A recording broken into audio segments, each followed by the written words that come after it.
أعوذ بالله من الشيطان الرجيم بسم الله الرحمن الرحيم ثم الصلاة والسلام على أشرف الأنبياء والمرسلين وعلى آله وأصحابه ومن تبعهم بإحسان إلى يوم الدين. السلام عليكم ورحمة الله وبركاته. الدرس الأول. Aujourd'hui, on va commencer le premier cours du livre de Mehdi, de Rusul al-Arabiyya, bi ghayri an-natiqina biha. La semaine dernière, on avait vu les signes pour reconnaître les noms. Donc, on avait dit qu'il existait trois catégories de mots en arabe, les noms, les verbes et puis les harfs. Maintenant, on a vu les signes pour reconnaître les noms et on a vu quelques harfs, donc quelques huruf. Donc, parmi les signes pour reconnaître les noms, on en a cité six, à savoir le fait que le mot prenne kasra à la fin, le fait que le mot se termine par un tanwin, donc tanwin de fatha, kasra ou dhamma, le fait que le mot commence par l'article al, le fait que le mot soit précédé par les huruf ou le jar. C'est-à-dire que ce sont des huruf, donc huruf c'est le pluriel du harf, ce sont des huruf qui précèdent des mots et quand il précède un mot, il lui impose un kasra à la fin. Donc parmi ces huruf, on en a cité min, ila, ala, fi, wa, bi, ainsi de suite. Il y a plusieurs huruf al jar, mais on a cité ceux avec lesquels on va travailler au début de ce livre-là, Inch'Allah. Après, on a cité An-Nida. Souvent, quand on veut appeler quelqu'un en arabe ou bien quand on veut s'adresser à quelqu'un, on fait précéder ça de Ya, donc le Ya ou Nida. Donc, lorsqu'on voit le signe du Nida devant un mot, c'est que ce mot-là, c'est un nom. Et après, on a parlé de Al-Isnad, ce qui peut être un peu compliqué dans un premier temps. Mais quand on y réfléchit bien, on voit que c'est pas aussi compliqué que ça. En gros, on a deux types de phrases en arabe, hein. Les phrases nominales ainsi que les phrases verbales. Les phrases nominales, il n'y a pas de sujet vu qu'il n'y a pas de verbe. Parce que pour qu'on parle de sujet, il faut qu'on parle de verbe. Donc, lorsqu'il n'y a pas de verbe, on ne parle pas de sujet. Chez les Arabes, ils vont dire que dans les phrases nominales, on a deux parties, hein. Le mubtada, qui est généralement le mot qui commence la phrase nominale, et puis c'est de lui qu'on parle dans cette phrase-là. Donc, une phrase nominale chez eux, c'est une phrase qui commence par un nom, qui est généralement le mubtada, comme on l'a dit. Et ce mubtada-là, Al-Isnad nous dit que il faut impérativement qu'il soit un nom. Maintenant, concernant les phrases verbales, quand on a une phrase verbale, c'est que la phrase commence par un verbe. La phrase commence par un verbe, et ce verbe-là, il est suivi par le sujet. Donc, pour qu'on parle de sujet chez les Arabes, il faut qu'on ait un verbe au préalable.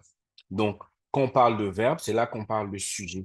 Et Al-Isnad nous dit que le sujet est un nom. Le sujet est un nom. Donc, en gros, c'est en cela que c'est le signe le plus puissant avec An-Nida, parce que déjà, si je sais que, quelle que soit la phrase que j'aurai, le mubtada est toujours un nom, quelle que soit la phrase que j'aurai, le, le sujet est toujours un nom, déjà, je sais que quand j'ai une phrase, je cherche à retrouver le mubtada, je cherche à retrouver le sujet, et je sais que les deux, automatiquement, c'est des noms. C'est en cela que c'est puissant. Donc aujourd'hui, on commence avec Hada. Hada, chez les Arabes, c'est ce qu'on appelle Ismul Ishara. C'est un nom, hein, c'est un démonstratif. On dit c'est un Ismul Ishara, hein. C'est un nom qu'on utilise pour indiquer les choses, hein. Donc Ism, c'est nom. Al-Ishara, ça veut dire indiquer. Donc Ismul Ishara, c'est le nom qu'on utilise pour indiquer. Donc on peut traduire cela par ceci ou voici. Donc, vous allez voir que Hada, hein, il fait partie des noms qui sont assez particuliers parce que sa terminaison ne va pas varier. On va voir que les signes qu'on a vus précédemment là, on ne peut pas les appliquer euh, sur Hada. On ne peut pas dire Al-Hada. On ne peut pas mettre Tanwin aussi sur Hada. On ne peut pas mettre Kasra aussi à la fin sur Hada. Donc, lui, il fait partie des noms dont la terminaison ne varie pas, quel que soit alpha, hein. Donc, Hada, c'est un isme, c'est un nom. Il fait partie de la catégorie des noms. Et on le traduit par voici ou ceci. On l'utilise pour désigner les choses ou les personnes qui sont proches de nous. Donc, on l'appelle ismul ishara, lil mufradil mudhakkari al-qarib. Donc, ismul ishara pour le masculin singulier de ce qui est proche. Après, on a des phrases. Donc là, il n'y a pas de magie à faire, il faut mémoriser. Hein, il faut faire le boileau. Donc, هذا بيت.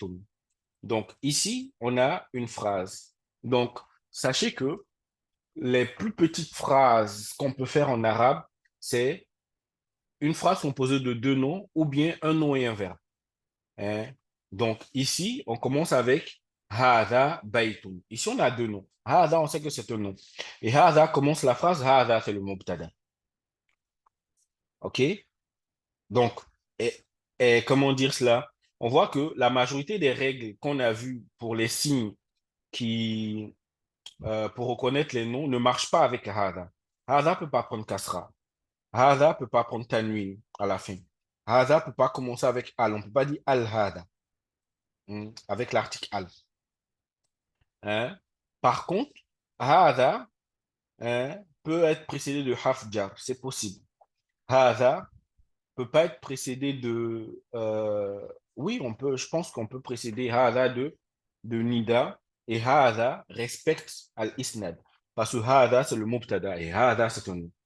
Donc, Al-Isnad nous dit quoi? Le Mubtada, c'est toujours un nom. Donc, Hada, c'est un nom. Donc, on dira Hada, c'est un nom. Baytun aussi, c'est un nom. Pourquoi c'est un nom? Parce qu'il se termine par Tanwin de Domma.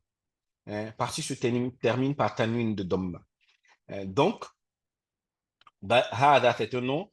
Baytun, c'est un nom. On a une phrase, hein, ce qu'ils ont appelé en arabe Jumlatun Mufida, une phrase hein, qui est dite phrase chez les Arabes. Donc, c'est composé de deux noms. Hein. Hada, c'est un nom. Baytun, c'est un nom. Pourquoi on sait que Hada, c'est un nom? Parce que Hada, c'est le Mubtada. Le Mubtada est toujours un nom. Hein. Ensuite, comment dire cela? Pourquoi on sait que Baytun, c'est un nom? Parce que Baytun hein, est terminé par Tanwin de Domma. À côté de cela, l'information qu'on peut ajouter, c'est que lorsque tu as une phrase nominale, lorsque tu as une phrase nominale, hein, sache que le mubtada et le deuxième mot qu'on appelle le khabar, les deux prennent toujours domma. Les deux se terminent toujours par domma. Les deux se terminent toujours par domma. Donc, on dira qu'ils sont dans l'état de rafa. On dira qu'ils sont dans l'état du rafa. Donc, le mubtada et le khabar, le 2 se termine par Dhamma, normalement. Par contre, avec Hada, puisque Hada, il fait partie des noms dont la terminaison ne varie pas, hein, donc on ne dira pas il est dans l'état de Rof. On dira autrement. Je ne veux pas vous emmerder avec ça pour l'instant, mais on dira ça autrement. Mais il faut retenir, parce que par la suite, quand on verra les autres Mubtada, vous allez voir qu'on va avoir Dhamma. Ensuite, le khobar prend toujours Dhamma, il prend toujours Tanwin de Dhamma. C'est important. Le khobar prend toujours Tanwin de Dhamma. Le khobar prend toujours Tanwin de Dhamma. Donc ici, on aura les phrases nominales composées de Hada, qui est le Mubtada, et d'un second mot qui est le khobar. Hein. Donc, comme on l'a dit, Hada, on l'utilise pour désigner ce qui est proche. Donc, quand je dis Hada Baytun, ceci est une maison. Hada Masjidun, ceci est une mosquée. Hada Babun, ceci est une porte. Hada kitabun, ceci est un livre. Hada qalamun, ceci est un stylo. Hada miftahun, ceci est une clé. Hada maktabun, ceci est un bureau. Hada sarirun, ceci est un lit. Hada kurusiyun, ceci est une chaise. Par contre, lorsqu'on parle de kursi dans le Coran, ça ne veut pas dire chaise. Kursi dans le Coran désigne le marche-pied du trône d'Allah, ou si vous voulez, le pose-pied du trône d'Allah. Kursi ne désigne pas hein, le trône d'Allah en lui-même. Le trône d'Allah en lui-même dans le Coran, c'est Al-Arsh. Allah dit dans le Coran, Ar-Rahmanu ala al-Arsh istawa. Donc, Kursi désigne hein, le pose-pied, le marche-pied du trône d'Allah. Après, on a Ma'ahad. Ma hada. Qu'est-ce que ceci? Le ma ici, c'est le ma qu'on utilise pour poser des questions. Hein. C'est le ma qu'on utilise pour poser des questions et on l'utilise pour les noms dotés de raison. C'est-à-dire que quand je veux demander hein, par rapport à une chose, un objet, une chose est sûre, c'est quelque chose qui n'est pas doté de raison, soit des objets ou bien les animaux, je vais utiliser ma. Donc, si c'est proche de moi. Par exemple, je vois un stylo à côté de moi et je ne sais pas ce que c'est. Je veux demander qu'est-ce que c'est. Je dis ma hada. hein, ma hada, en indiquant le stylo. Donc, on va me répondre. Donc, ma hada, il faut retenir que le ma, c'est le ma al-istifhamiyya, le ma de question. On l'utilise pour poser des questions. Ensuite, hada, hein, on le connaît déjà. Hada, on le connaît. Donc, qu'est-ce que ceci? On traduit ça par qu'est-ce que ceci? Ma, ça s'utilise seulement que pour les objets, ainsi que pour les animaux, pas pour les hommes, pas pour les personnes dotées de raison.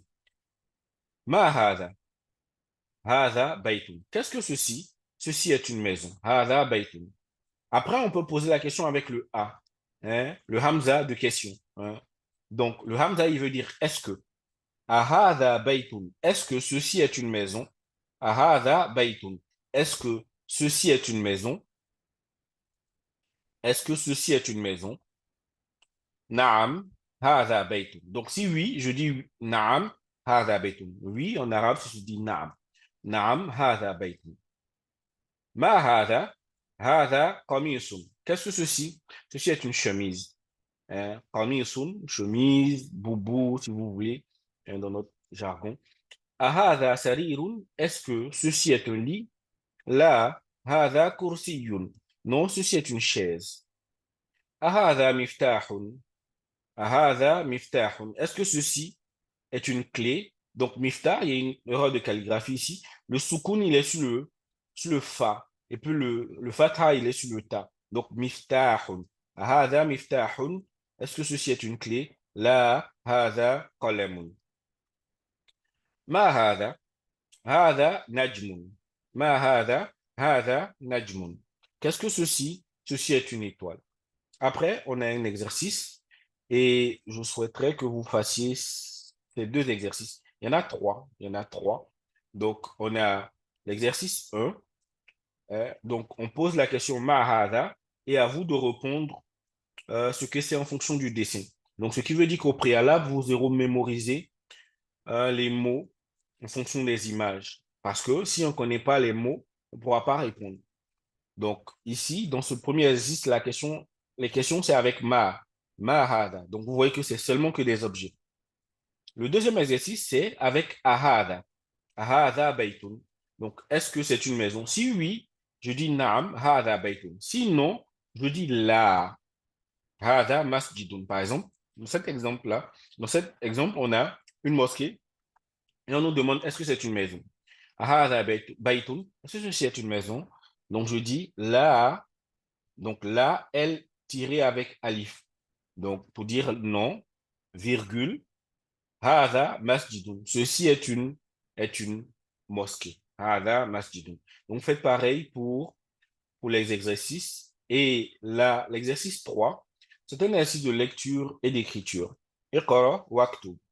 Hein? Donc, moi, ce que je vous demande par rapport à ça, c'est que vous mettiez les harakat, c'est-à-dire les fatha kasra dhamma qu'il y a, de sorte à ce que on puisse voir. Donc, par exemple, hada maktabun, sur hada, je sais qu'il y a fatha sur ha, je sais qu'il y a fatha sur za, sur le ma, il y a fatha, sukun sur le kaf, le ta, maktabun, donc fatha sur le ta, et puis tanwin de dhamma sur le bas. Vous faites cela pour toutes les phrases, et puis vous traduisez en français.